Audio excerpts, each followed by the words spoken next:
Čauky, zdraví ťa Leňoch. Passat B5,5, B5, aj to je úplne jedno.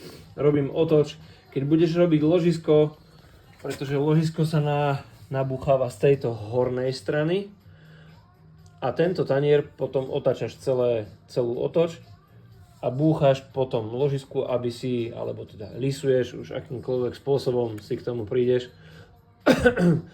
aby ti ten tanier vošiel dnu. Problém môže byť, keď budeš dávať tanier dnuka. Pardon, trošku sa musíme ustabilizovať. Keď budeš dávať tanier dnuka, ktorý sa dáva takto, tak to ložisko potom, čo je táto vonkajšia, číslo sa to robí, pardon, tak, táto vonkajšia, to je tvoje ložisko. Toto je, táto horná, to je jeho doraz. Mal by byť úplný. Vidíš, môj už sa jemnúčko ako keby odlepil. Je tam malinká fuga. Ja už viem, že už viacej buchnúť nemôžeš. Ako náhle buchneš viacej, tak celé to ložisko sa ti potlačí dole a máš problém.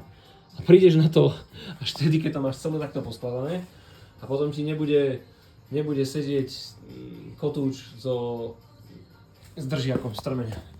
Hej, budeš to mať úplne opreté o túto stranu a nebude to dobre. Ako si pomôcť? Prišiel som na to, že vlastne keď zoberieš klasickú posúvku, tak od tejto strany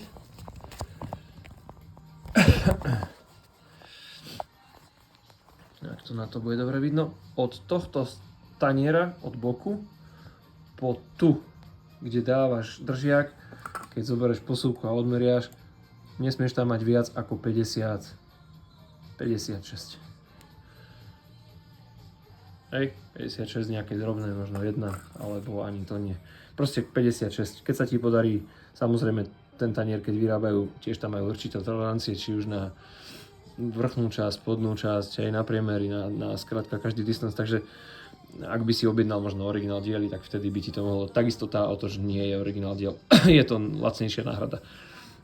Hej, takže tiež od toho treba očakávať, že aj toto potom môže byť preferzované trošku ďalej, ale dávajte na to bacha, lebo potom poskladáš všetko, no a potom zistíš, že vlastne ja som videl, že tá fuga tam je a hovorím si, OK, však to není veľa, nebude to mať problém. No, má to problém, takže dávajte na to bacha a potom keď mu niekde pokladáš, tak potom zase dávaj na tento senzor. Ja ho mám nový, ty ak ho nebudeš mať nový, tak to až tak nevadí, ale ja ho mám nový, on potom rád sa pohybuje ešte v tej klietke, není to ešte chytené, tak na to dávajte bacha. Je to всё. Aj už potom sa ti to bude ľahko skladať a všetko ti bude pasovať. Nepovedal by som, že nejaký milimetrik na nedotlačenom ložisku bude, ale áno, je to problém. Tak nech sa vám darí.